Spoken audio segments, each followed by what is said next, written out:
Yes, class 10th के circle chapter के questions कर रहे थे। 8 क्वेश्चंस कर लिए थे। 9th क्वेश्चन है ये मोस्ट रिपीटेड क्वेश्चन है सर्कल चैप्टर का। इसमें आपको गिवन है एक एक्स वाई लाइन है, एक्स वाई, और एक लाइन है एक्स डैश वाई डैश, दोनों पैरेलल है, जिसमें हमें दोनों टेंजेंट दे रखी है। अब क्वेश्चन में हमें ये प्रूफ करना है कि जो AOB है, मतलब जो ये वाला एंगल है AOB, इसकी वैल्यू 90 है। ये हमें प्रूफ करना है। तो सबसे पहले हम दो ट्राइंगल लेंगे, एक ये ट्राइंगल लेंगे, एक ये ट्राइंगल। तो लिख लेते हैं in triangle PAO and triangle AOC। हमने दो ऊपर वाले ट्राइंगल लिए हैं, एक ये वाला ट्राइंगल और एक ये वाला ट्राइंगल। दोनों को हम क्या करेंगे, कॉन्ग्रुएंट प्रूफ करेंगे। कैसे, देखो PA जो है वो इक्वल होगा AC के। Reason, the length of the tangent from exterior point are equal. हमने पढ़ा था एक सर्कल में बाहर से जो टेंजेंट आते हैं उनकी लेंथ क्या होती है, इक्वल होती है। तो ये सर्कल हो गए, दोनों टेंजेंट हो गई। तो फर्स्ट PA इक्वल होगा AC के। Reason, the length of the tangent from the exterior point are equal,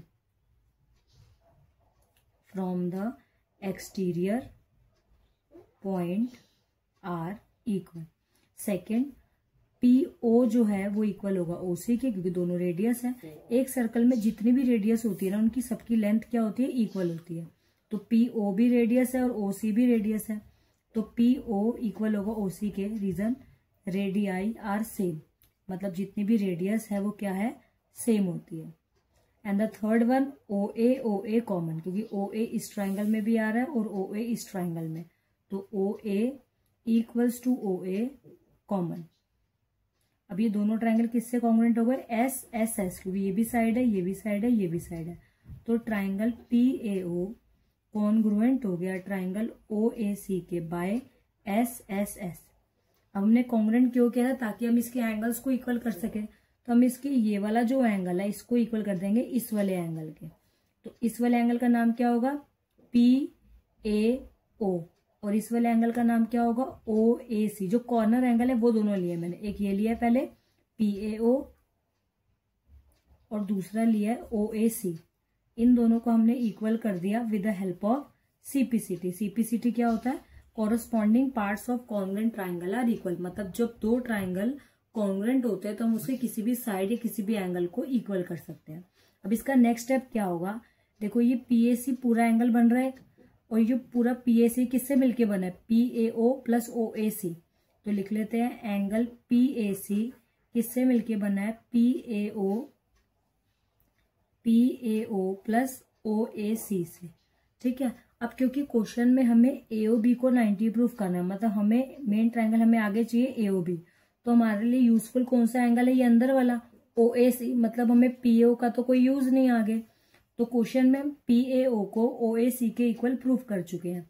तो हम यहाँ पे PAO की जगह क्या लिख सकते हैं, OAC, और इसको भी OAC लिखेंगे। अब OAC क्या हो जाएगा, 2 ऑफ OAC। तो किसके इक्वल आ गया, PAC के। अभी इसको हम इतना ही ड्रॉप कर देंगे, इसको यहीं पे लीव कर देंगे। अब जो स्टेप हमने ऊपर किया है सेम स्टेप हमको नीचे करना है, नीचे वाले ट्राइंगल्स में। तो एक ट्राइंगल ये लेंगे, एक ट्राइंगल ये। तो एक ट्राइंगल लिया हमने QOB, तो लिख लेते हैं इन ट्राइंगल QOB, और दूसरा ट्राइंगल लिया हमने BOC। एक ट्राइंगल ये और एक ट्राइंगल ये, ट्राइंगल BOC। तो वही सेम स्टेप, QB जो है वो इक्वल होगा BC के। Same reason, the length of the tangent from exterior point are equal, QB equal to BC। Reason, the length of tangent from exterior point are equal. Second, OQ जो है वो equal होगा OC के। Same reason, radii are equal, OQ equal है OC के। Reason, radii are same या radii are equal. And the third one, OB common. OB इस triangle में भी आ रहा है और OB इस ट्राइंगल में। तो OB equals to OB common. Clear. तो ट्राइंगल QOB सिमिलरली कॉन्ग्रुएंट हो गया ट्राइंगल BOC के by SSS, side side side, जैसे हमने ऊपर किया था। अब जैसे ऊपर भी CPCT करा तो यहाँ पर भी CPCT करेंगे। तो अंदर वाले ये वाले एंगल को इस वाले एंगल की CPCT कर देंगे। तो इस वाले एंगल का नाम क्या होगा, CBO, और इस वाले एंगल का QBO। तो CBO को इक्वल कर देते हैं QBO को, दोनों को CPCT कर दिया। सेम स्टेप जैसा यहाँ किया था। अब जैसा यहाँ किया सेम यहाँ पे करेंगे कि जो ये वाला एंगल है क्यूबीसी, बड़े वाला एंगल, वो इन्हीं दोनों एंगल से मिलकर बना है। तो यहाँ पर साइड में लिख लेते हैं कि जो एंगल क्यूबीसी है वो किससे मिलके बना है, क्यूबीओ प्लस एंगल ओबीसी से, इन दोनों से मिलकर बना है। अब जैसे कि हमें प्रूव करना है एओबी को 90, तो हमें अंदर के एंगल का यूज है, बाहर के एंगल का यूज है नहीं, मतलब क्यूबीओ का, तो क्यूबीओ का यूज नहीं है, तो इसको सब्स्टिट्यूट करते हैं। तो क्यूबीओ किसके इक्वल है, सीबीओ के, तो इसकी जगह पर हम क्या लिख सकते हैं, सीबीओ। यहाँ पे हमने दोनों को इक्वल प्रूव कर दिया ना, और ये भी ओबीसी है, एक ही बात है, ओबीसी है सीबीओ, तो दोनों को प्लस करेंगे तो क्या बन जाएगा, ओबीसी बन जाएगा, या सीबीओ भी लिख सकते हैं इसको। तो OBC OBC 2 of OBC equals to QBC. जो चीज हमने यहाँ प्रूव की थी सेम चीज यहाँ प्रूव कर दी। अब इसका नेक्स्ट स्टेप क्या होगा कि देखो ये दोनों लाइन पैरेलल है, तो पैरेलल लाइन में जो आमने सामने वाले एंगल होते हैं इनका सम कितना होता है, 180। जैसे मान लो ये लाइन पैरेलल है और ये लाइन ट्रांसवर्सल है, तो इस एंगल का और इस एंगल का सम कितना होगा, 180, क्योंकि ये को इंटीरियर एंगल है। तो क्या लिखेंगे, P A B plus angle Q B A, इसको ऐसे भी लिख सकते हैं पी ए सी या क्यूबीसी या पी ए बी या QB A equals to 180। Reason co-interior angle, या ये भी लिख सकते हैं interior angle on the same side of transversal.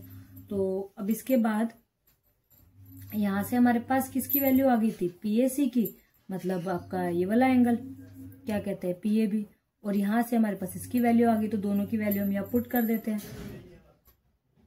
तो हमने यहाँ तक कर लिया था कि जो पीएबी है और जो क्यूबी है दोनों का सम 180 होगा। अब देखो यहाँ पे हमने पीएसी किसके इक्वल करा है, 2 ऑफ ओएसी। पीएसी बोल लो या पीएबी बोलो एक ही बात है, तो पीएबी की जगह हम वैल्यू पुट कर देते हैं, इसकी क्या वैल्यू है, 2 ऑफ ओएसी, तो इसकी जगह पे लिख देते हैं 2 ऑफ ओएसी। सिमिलरली यहाँ पर हमने प्रूव करा है कि क्यूबीसी 2 ऑफ ओबीसी के इक्वल है, तो ये क्यूबीसी है, तो क्यूबीसी बोलो या क्यूबी है एक ही बात है, तो क्यूबीसी की वैल्यू क्या थी, 2 ऑफ ओबीसी, वो यहाँ पुट कर लेते हैं इक्वल्स टू 180। अब दोनों में क्या कॉमन आ रहा है, 2, तो 2 बार कॉमन निकाले थे, अंदर क्या बचेगा, ओएसी प्लस ओबीसी इक्वल्स टू 180। अब 2 मल्टीप्लाई इधर आके क्या हो जाएगा, डिवाइड, तो ओएसी प्लस ओबीसी किसके इक्वल होगा, 180 अपॉन 2, कट करके 90 आ गया, तो ओएसी प्लस ओबीसी दोनों की वैल्यू कितनी आ गई, 90। अब हमें मेन प्रूफ क्या करना है, हमें इस वाले एंगल को 90 प्रूफ करना है, तो हमें ये ट्रायंगल लेना पड़ेगा, तो ले लेते हैं इन ट्रायंगल एओबी। हमने ट्रायंगल कौन सा लिया, एओबी, तो ट्रायंगल के तीनों एंगल का सम कितना होता है, 180। तो अगर मैं इसको रफली यहाँ ड्रॉ कर लूँ ट्रायंगल को, तो ये ए था, ये बी था और ये ओ था, तो हमें इसको 90 प्रूफ करना है। तो ट्रायंगल के तीनों एंगल का सम कितना होगा, 180। तो तीनों एंगल का नाम लिख लेते हैं, जो ये वाला ट्रायंगल है, तो लिख लेते हैं AOB plus angle OAB plus angle OB, sorry यहाँ पे ने ओबीसी लिख दिया, हाँ ओबीसी भी चल जाएगा एक ही बात है। तो ये हो गया आपका एओबी ये वाला एंगल, फिर ओएबी ये वाला एंगल, ओबीए ये वाला एंगल, किसके इक्वल है, 180। रीजन एंगल सम प्रॉपर्टी, क्योंकि ट्रायंगल के तीनों एंगल का सम 180 होता है। अब यहाँ पे एओबी का एओबी लिखेंगे। अब ये दोनों किसके इक्वल थे, ए और बी दोनों 90 के, ए और बी किसके इक्वल थे, 90 के, तो इन दोनों की जगह पर हम क्या लिख देंगे, 90 इक्वल्स टू 180। अब 90 प्लस इधर आके क्या हो जाएगा, माइनस, तो एओबी इक्वल्स टू 180 माइनस 90, तो एओबी की वैल्यू आ गई 90। यही हमको प्रूफ करना था। तो ओवरऑल सबसे पहले हमने इन दोनों को कॉन्ग्रुएंट किया, इस एंगल को इस एंगल की सीपीसीटी किया, फिर ये पूरा एंगल इन दोनों से मिलकर बना, ये लिखा, और इसकी जगह पर इस एंगल को लिख दिया, तो ये 2 ऑफ ओएसी हो गया। सेम स्टेप हमने नीचे करा कि क्यूबीसी और ओबीसी को कॉन्ग्रुएंट किया, उसके बाद क्यूबी और ओबीसी को सीपीसीटी करा, फिर लिखा क्यूबीसी इन दोनों से मिलकर बना, फिर इसकी जगह पर ये वैल्यू पुट कर दी, तो क्यूबीसी 2 ऑफ ओएसी के इक्वल आ गया। उसके बाद हमने लिखा कि जो फुल एंगल है पीएसी और क्यूबीसी दोनों का सम 180 होगा, कोइंटियर एंगल, और दोनों की जगह इनकी वैल्यू पुट कर दी, फिर 2 बार कॉमन निकाला और इधर डिवाइड में ले गए, तो दोनों का सम 90 के इक्वल आ गया। उसके बाद हमने पूरा ये अंदर वाला ट्रायंगल लिया एओबी, तीनों का सम 180 होगा। अब इन दोनों की वैल्यू हमारी किसकी इक्वल थी, 90 के, तो यहाँ 90 प्रूफ करा, 90 प्लस इधर आके माइनस हो गया, तो एओबी की वैल्यू आ गई 90। यही हमको प्रूफ करना था।